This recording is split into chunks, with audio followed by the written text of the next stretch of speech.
అలసిన వానికి ఊరడించు మాటలు.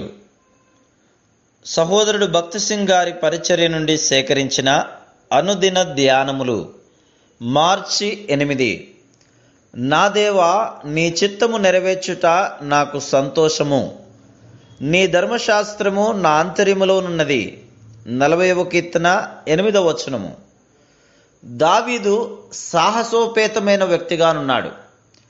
దావీదు తన వడిసెల 5 రాళ్లను బట్టి గర్వించదగిన కారణం కలదు. ఎందుకనగా వాటి ద్వారా సింహమును, ఎలుగుబంటిని, గొల్లియాతును అతడు చంపగలిగెను. దావీదునకు తాను గర్వించదగిన ఇతర అర్హతలు కూడా కలవు. అనేక వాయిద్యములను వాయించుటలో అతడు నేర్పరి.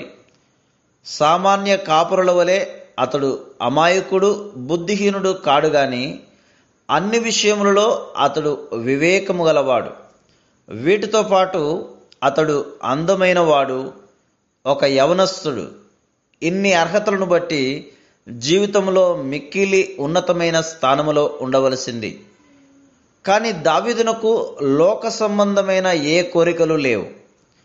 1 సమూయేలు 17:26లోని అతని మాటలను బట్టి అతనికి జీవము గల దేవుని సేవించడి ఒకే ఒక కోరిక ఉన్నట్లు చూచుదుము.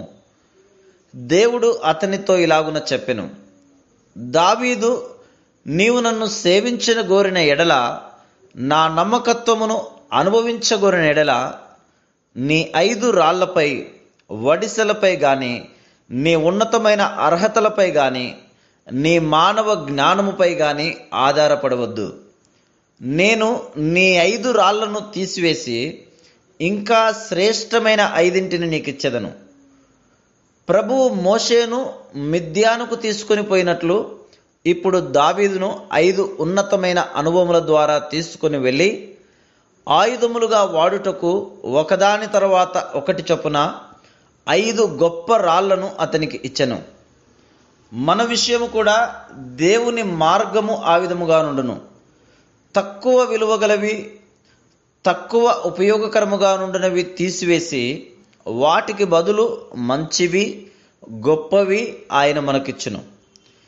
దావీదు జీవించిన దినములలో దేశమంతటిలో అతడే ఉన్నత అర్హతలు గల వ్యక్తి.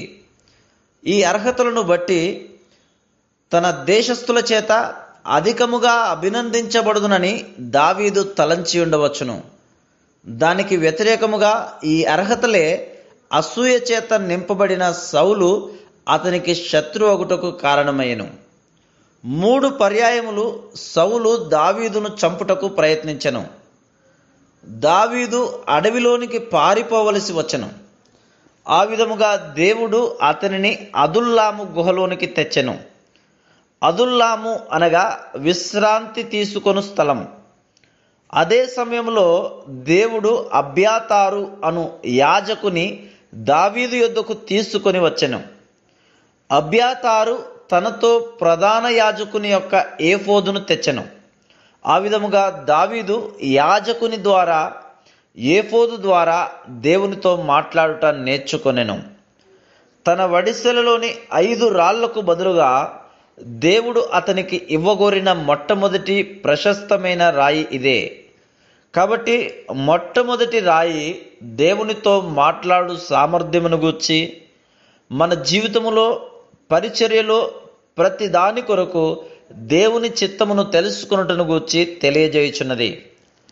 శత్రువు యొక్క కుయుక్తులను బైబిలు జ్ఞానము ద్వారా గాని, దీర్ఘ ఉపవాస ప్రార్థనల ద్వారా గాని, సామాన్య వస్త్రములు ధరించుట ద్వారా గాని మనం జయించలేము.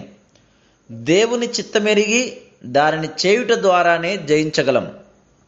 మనము ప్రతి దినము నమ్మకముగా దేవుని చిత్తమును చేయుటలో కొనసాగిన ఎడల మరలా శత్రువు ఓడిపోవుటను చూడగలం. అంతేగాక ఆయన విజయము యొక్క విలువను గ్రహించగలుగుదు. కాబట్టి దేవునితో ఏ విధముగా మాట్లాడవలెనో, ఆయన చిత్తమును ఎట్లు కనుగొనవలెనో, పూర్ణమైన విధేయతను ఎట్లు కనుపరచవలెనో ప్రభువు మనకు నేర్పించునుగాక. ఇదియే దేవుడు దావీదుకిచ్చిన మొదటి రాయి. Praise the lord.